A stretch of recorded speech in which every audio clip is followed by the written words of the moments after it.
Iran Israel যুদ্ধ মধ্যপ্রাচ্যে বড় সংকটের সৃষ্টি করেছে, তবে বিশ্বযুদ্ধের মতো পরিস্থিতি তৈরি হবে কিনা তা নিয়ে এখনই মন্তব্য করতে পারছেন না বিশেষজ্ঞরা। যদিও এর ফলে আঞ্চলিক নিরাপত্তা সহ বিশ্ব অর্থনীতিতে ব্যাপক প্রভাব ফেলবে বলে মনে করেন তারা। ঝুঁকি মোকাবেলায় বাংলাদেশ সরকারকে কৌশলী হওয়ার পরামর্শ আন্তর্জাতিক সম্পর্ক বিশ্লেষকদের।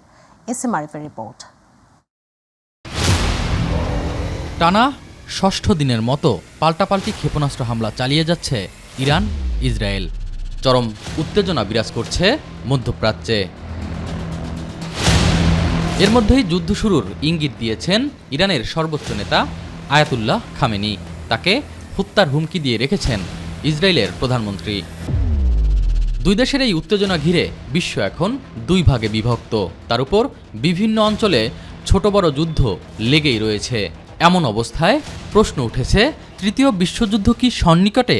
মধ্যপ্রাচ্যের এই যে অশান্তি দীর্ঘদিনের, ইসরায়েল এবং ইরানের মধ্যে যে সংঘাত চলছে, এখন যুদ্ধ আমরা বলতে পারি, কিন্তু অল আউট যুদ্ধ নয়। যুদ্ধের যে ব্র্যান্ডিং, অর্থাৎ আমরা যেটা বলছি যে first world war, second world war, third world war হবে কিনা, এখানে থার্ড ওয়ার্ল্ড ওয়ার নাম করে হওয়ার কিছু নেই। যেটা চলছে দীর্ঘদিন যাবৎ, সেটা তো এক ধরনের যুদ্ধ অবস্থায় চলছে। বিশেষজ্ঞরা মনে করেন, ইরান ইসরায়েল যুদ্ধ মধ্যপ্রাচ্যে বড় সংকট সৃষ্টি করবে। অর্থনীতিতে প্রভাবসহ বাড়বে আঞ্চলিক নিরাপত্তা ঝুঁকি, ভুগবে বাংলাদেশও। পুরো আঞ্চলিক যে অবস্থাটা কিংবা যে জায়গাটা, সেই জায়গায় কিন্তু যুদ্ধ আমার কাছে মনে হয়েছে যে যদি ছড়িয়ে পড়ে, সেক্ষেত্রে আপনার পুরো মধ্যপ্রাচ্যই অস্থিতিশীল হবে। আঞ্চলিক নিরাপত্তার মধ্যে আমার মনে হয় যে সরাসরি কোনো হয়তো প্রভাব পড়বে না। জ্বালানি কিংবা গ্যাস, এগুলো কিন্তু আমরা ইম্পোর্ট নির্ভর কাজেই, এবং এটা কিন্তু মধ্যপ্রাচ্য থেকে আমাদের দেশে আমরা আমদানি করে থাকি। তো সেই পুরো চেইনটা যখন বাধাগ্রস্ত হবে, তখন কিন্তু আপনার এই প্রোডাকশন কমে যাবে। অনেক কর্মীরা আছে, শ্রমিকরা আছে মিডল ইস্টে, ওখানে যদি তাদের নিরাপত্তার উপরে হুমকি আসে, তাহলে তারা হয়তো বাধ্য হবে দেশে ফিরে আসতে। যে কোনো ঝুঁকি সরকারকে সতর্কতার সাথে মোকাবিলার পরামর্শ আন্তর্জাতিক সম্পর্ক বিশ্লেষকদের। এখনকার যুদ্ধ হচ্ছে আকাশপথে, কাজেই আপনি আপনার আকাশকে সিকিউর করার জন্য আপনি কি কি করবেন, এই টেকনোলজিক্যাল ইস্যুসগুলো রয়েছে। আর পাশাপাশি এর বাইরে যেটা রয়েছে, সেটা হচ্ছে গিয়ে আপনি ধরুন আমাদের এখানে আমাদের যে বিদেশ নীতি কিংবা পররাষ্ট্রনীতি, সেইটা অনেকটা স্পর্শকাতর জায়গায় চলে যাবে। এসএম আরিফ, মাই টিভি, ঢাকা। এবার অন্যান্য প্রসঙ্গ। অন্তর্বর্তী সরকারের প্রধান উপদেষ্টা অধ্যাপক doctor Mohammad Yunus special security force SSF সদস্যদের জনবিচ্ছিন্ন না হয়ে বরং জনসংযোগ ও নিরাপত্তার মেলবন্ধনের মাধ্যমে দায়িত্ব পালনের আহ্বান জানিয়েছেন।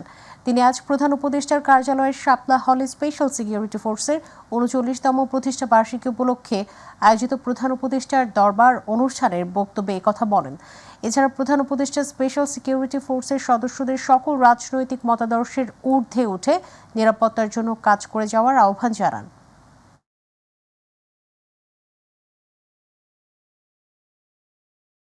এসএসএফকে একটি অত্যাধুনিক এবং পেশাদার বাহিনী হিসেবে গড়ে তোলার লক্ষ্যে সেনা, নৌ, বিমান, পুলিশ ও আনসার বাহিনী হতে চৌকস অফিসার নির্বাচন ও প্রেরণ করায় আমি সকল বাহিনী প্রধানদের প্রতি গভীর কৃতজ্ঞতা প্রকাশ করছি। বিশেষ করে এসএসএফকে বিভিন্ন ধরনের প্রশিক্ষণ সহায়তা প্রদান করার জন্য বাংলাদেশ সেনাবাহিনীকে আমার ধন্যবাদ জ্ঞাপন করছি। প্রিয় এসএসএফ সদস্যবৃন্দ, রাষ্ট্রঘোষিত ভিআইপিদের নিরাপত্তা প্রদানে পেশাগত দক্ষতা অর্জনের পাশাপাশি চারিত্রিক দৃঢ়তা, উন্নত শৃঙ্খলা, সততা, দায়িত্বশীলতা এবং মানবিক গুণাবলীর বিষয়সমূহ গুরুত্বের সাথে বিবেচনা করতে হবে এবং সকল ধরনের রাজনৈতিক মতাদর্শের ঊর্ধ্বে থেকে পেশাদারিত্বের সাথে কাজ করে যেতে হবে। নিয়মিত স্বাস্থ্য পরীক্ষার জন্য রাজধানীর এভারকেয়ার হাসপাতালে গেলেন বিএনপি চেয়ারপারসন বেগম খালেদা জিয়া। সন্ধ্যা ৬টা ৩৯ তিনি হাসপাতালের উদ্দেশ্যে গুলশানের বাসা ফিরোজা থেকে রওনা করেন। খালেদা জিয়ার হাসপাতালে যাওয়াকে কেন্দ্র করে বিকেল থেকেই তার বাসার সামনে জড়ো হতে শুরু করে নেতাকর্মীরা। এ সময় নেতাকর্মীরা বিভিন্ন ধরনের স্লোগান দেন। দীর্ঘদিন ধরেই অসুস্থ খালেদা জিয়া বিভিন্ন শারীরিক জটিলতায় ভুগছেন। নিয়মিত স্বাস্থ্য পরীক্ষার অংশ হিসেবেই তাকে হাসপাতালে নেওয়া হয়েছে।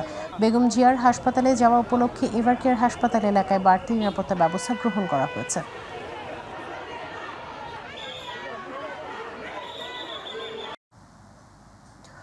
বিএনপি মহাসচিব মির্জা ফখরুল ইসলাম আলমগীর বলেছেন, কারো কারো জন্য নির্বাচন হলেই বিপদ বলে লন্ডনে ডক্টর মোহাম্মদ ইউনূস ও তারেক রহমানের বৈঠক পছন্দ হয়নি, যে কারণে নারাজ হয়ে জাতীয় ঐক্যমত্য কমিশনের বৈঠকে মঙ্গলবার তারা হাজির হয়নি। রাজধানীর উত্তরায় ঢাকা মহানগর উত্তর বিএনপির দলীয় সদস্যপদ নবায়ন কার্যক্রমের উদ্বোধনী অনুষ্ঠানে তিনি এসব কথা বলেন। অন্যদিকে নির্বাচন নিয়ে যে প্রতিশ্রুতি সরকার দিয়েছে সেটি দ্রুত বাস্তবায়ন করবে বলে আশা প্রকাশ করেছেন বিএনপির সিনিয়র যুগ্ম মহাসচিব রুহুল কবির রিজভী। ইলিয়াস মাতবরের রিপোর্ট। দুপুরে রাজধানীর উত্তরায় সদস্যপদ নবায়ন কার্যক্রমের উদ্বোধনী অনুষ্ঠানের আয়োজন করে ঢাকা মহানগর উত্তর বিএনপি। অনুষ্ঠানে বিএনপি মহাসচিব মির্জা ফখরুল ইসলাম আলমগীর বলেন, নির্বাচন হলে গুরুত্ব কমে যাবে বলে ঐক্যমত্য কমিশনের বৈঠকে হাজির হয়নি কেউ। কোনো বিভাজনে না গিয়ে, কোনো সংঘর্ষে না গিয়ে এই দুই নেতা আমাদের একটা শান্তিপূর্ণভাবে নির্বাচনের সুযোগ করে দিয়েছেন। অনেকের পছন্দ হয় নাই, কারণ নির্বাচন হলেই তাদের বিপদ। এখন নির্বাচন নাই, সুতরাং তাদের অনেক গুরুত্ব আছে। যে নির্বাচন হয়ে যাবে তত জনগণের যারা ভালোবাসার দল তারাই তো ক্ষমতায় আসবে, তাই না? যে কারণে ওরা নারাজ হয়েছে এবং নারাজ হয়ে গতকালকে একটা বৈঠকে হাজির হয়নি। এ সময় চাঁদাবাজি বা মানুষের সম্পদ দখল না করতে নেতাকর্মীদের নির্দেশ দিয়ে বিএনপি মহাসচিব বলেন, মানুষকে ভালোবেসে ভোট নিতে হবে। জনগণের ভালোবাসা ছাড়া রাজনৈতিকভাবে সফল হওয়া সম্ভব নয়। কোনো কিছু জোর করে দখল করে চাঁদাবাজি করে আমরা যেন মানুষের অধিকারকে হরণ না করি, আইন যেন নিজের হাতে তুলে না নেই, এই কথাটা আমাদেরকে সবসময় মনে রাখতে হবে। এদিকে সকালে নরসিংদী জেলা বিএনপির নবগঠিত কমিটির উদ্যোগে আয়োজিত সাবেক রাষ্ট্রপতি জিয়াউর রহমানের সমাধিতে শ্রদ্ধা নিবেদন ও দোয়া অনুষ্ঠান শেষে দলের সিনিয়র যুগ্ম মহাসচিব রুহুল কবির রিজভী বলেন, গণতন্ত্রকে শক্তিশালী করতে অবাধ সুষ্ঠু নির্বাচন প্রয়োজন। আমাদের এখনো অবাধ সুষ্ঠু নির্বাচন আসেনি। আমাদের এখনো গণতন্ত্রকে শক্তিশালী করার জন্য যে কাজগুলো করা উচিত, যে প্রতিষ্ঠানগুলো করা উচিত, সেটা এখনো নির্মাণাধীন, পরিপূর্ণ নির্মাণ হয়নি। সুতরাং এগুলো গঠন করার জন্য আমাদের আরো কাজ করতে হবে, আমাদের আরো সংগ্রাম করতে হবে। ধন্যবাদ। ইলিয়াস মাতবর, মাই টিভি, ঢাকা। জাতীয় সাংবিধানিক কাউন্সিল গঠনের বিষয়ে ঐক্যমত্যে পৌঁছাতে পারেনি রাজনৈতিক দলগুলো। বিএনপি সহ কয়েকটি দলের আপত্তির মুখে এ বিষয়ে পরবর্তীতে আলোচনার কথা জানায় জাতীয় ঐক্যমত্য কমিশন। এছাড়া রাষ্ট্রপতি নির্বাচনের বিষয়ে আলোচনারও সুরাহা হয়নি এদিন। ঐক্যমত্যে পৌঁছাতে আলোচনা অব্যাহত রাখার কথা জানিয়েছেন কমিশনের সহ সভাপতি ডক্টর আলী রিয়াজ। এসএম আরিফের রিপোর্ট।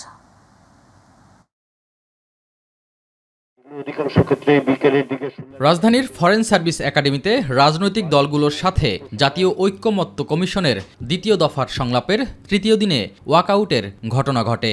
বৈষম্যের অভিযোগ এনে আলোচনাস্থল ত্যাগ করেন সিপিবি ও গণফোরামের নেতৃবৃন্দরা।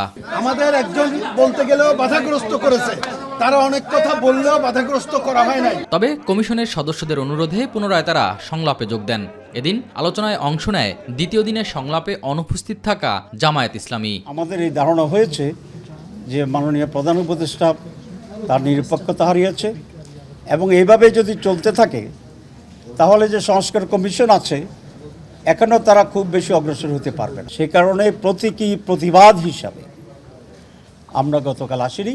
সংস্কার কমিশনের প্রস্তাবিত জাতীয় সাংবিধানিক কাউন্সিল গঠনের বিষয় নিয়েই এদিন বেশিরভাগ আলোচনা হয়, যেখানে ঐক্যমত্যে পৌঁছাতে পারেনি দলগুলো। বিশেষ করে বৃহৎ রাজনৈতিক দল বিএনপি সহ কয়েকটি দল এনসিসি গঠনের বিষয়ে আপত্তি জানায়। পাওয়ার ফাংশন থাকে কিন্তু অ্যাকাউন্টেবিলিটি থাকে না, সেই রকম কোনো প্রতিষ্ঠানের প্রতি আমরা ডেমোক্রেটিক পার্টি হিসেবে সমর্থন জানাতে পারি না। আরেকটা কথা হচ্ছে এই ফাংশনগুলো সেপারেট করে আরেকটা অর্গান সৃষ্টি করার মধ্য দিয়ে কিন্তু একটা ইমব্যালেন্স সৃষ্টি করা হবে। প্রথমত এই সিদ্ধান্ত তো আসা দরকার যে নীতিগতভাবে সাংবিধানিক কমিশনের মাধ্যমে এই নিয়োগগুলো হবে কিনা, সেই বিষয়ে এখনো পুরো ঐকমত্য হয়নি। আমরা আলাপ আলোচনা করছি। আমরা বলেছিলাম যে ফরমেশন পরিবর্তন হতে পারে, নাম পরিবর্তন হতে পারে, সেক্ষেত্রে আমরা অ্যাকোমোডেটিং আছি। আমরা আমাদের প্রস্তাবনা আমরা পুনর্বিবেচনা করব। আর যারা বিরোধিতা করছেন তারা যাতে অবশ্যই একটা বিকল্প প্রস্তাবনা দেয়, না হলে আমরা আসলে এই যে গণঅভ্যুত্থান সংস্কার প্রস্তাবনা সেইগুলো ব্যর্থ হবে। তবে আলোচনার মাধ্যমেই সবকিছুর সমাধান সম্ভব হবে বলে মনে করে জাতীয় ঐক্যমত্য কমিশন। কেউ কেউ বলছেন যে নামেরও পরিবর্তনের কথা বিবেচনা করা যায়, লক্ষ্য অর্জনের জন্য নাম কোনো বিষয় হবে না। আমরা সেই অর্থে বিভিন্নভাবে এটা এক্সপ্লোর করছি যে কিভাবে এই ধরনের একটা প্রতিষ্ঠান তৈরি করা যায়। এনসিসি ছাড়াও রাষ্ট্রপতি নির্বাচন ইস্যুতে হওয়া আলোচনায় এখনও ঐক্যমত্যে পৌঁছানো যায়নি। পরবর্তী কার্যদিবসে এসব বিষয়ে পুনরায় আলোচনা হবে। সকলকে SM আরিফ, মাইটিভি, ঢাকা। মশাবাহিত প্রাণঘাতী ডেঙ্গু আক্রান্ত হয়ে 24 ঘন্টায় আরও 212 জন হাসপাতালে ভর্তি হয়েছেন। মঙ্গলবার সকাল 8টা থেকে বুধবার সকাল 8টা পর্যন্ত তারা হাসপাতালে ভর্তি হন। তবে এই সময় ডেঙ্গুতে আক্রান্ত হয়ে কারো মৃত্যু হয়নি। বুধবার স্বাস্থ্য অধিদপ্তরের হেলথ ইমার্জেন্সি অপারেশন সেন্টার ও কন্ট্রোল রুম থেকে পাঠানো এক সংবাদ বিজ্ঞপ্তিতে এই তথ্য জানানো হয়েছে। এতে বলা হয়, হাসপাতালে নতুন করে ভর্তি হওয়াদের মধ্যে বরিশাল বিভাগে সর্বোচ্চ 110 জন, ঢাকা বিভাগে 23 জন, চট্টগ্রাম বিভাগে 16 জন, ঢাকা উত্তর সিটিতে 17 জন, ঢাকা দক্ষিণ সিটিতে 33 জন, খুলনা বিভাগে 12 জন ও ময়মনসিংহ বিভাগে 1 জন। বরিশাল বিভাগ জুড়ে ভয়াবহ আকার ধারণ করেছে ডেঙ্গু।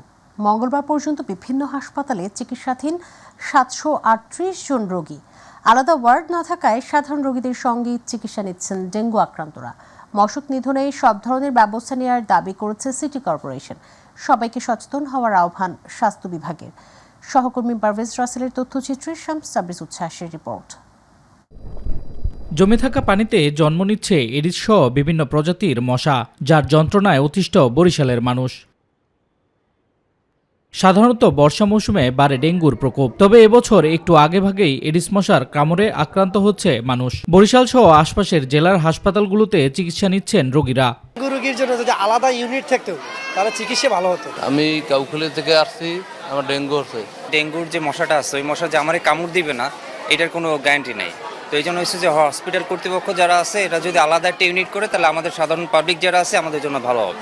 যদি ডেঙ্গু রোগীদের জন্য আলাদা কোনো রুম থাকে বা আলাদা কোনো সেকশন থাকে, দেখা যায় ওইখানে ভালো হয়। আমাদের দাবি হচ্ছে আলাদা একটা ডেঙ্গু রোগীদের ইউনিট চাই। বরিশাল সহ দক্ষিণাঞ্চলে ডেঙ্গুর ভয়াবহতা বাড়ছে। গত 24 ঘন্টায় নতুন করে 138 জন আক্রান্ত হয়েছে ডেঙ্গু রোগে। বিভিন্ন উপজেলা থেকে আসতেছে, তারপরে বরিশাল বিভাগের বিভিন্ন ডিস্ট্রিক্ট থেকে আসতেছে। তো এখন পর্যন্ত ডেথ রেট কম ডেঙ্গুতে, আমাদের সাধ্যমতো আমরা ম্যানেজ করতেছি। এদিকে ডেঙ্গু প্রতিরোধে বরিশাল শহর জুড়ে প্রতিদিন নানা কার্যক্রম চালানো হচ্ছে বলে দাবি সিটি কর্পোরেশনের। অন্যদিকে স্বাস্থ্য বিভাগ বলছে ডেঙ্গু প্রতিরোধে সবাইকে সচেতন হতে হবে।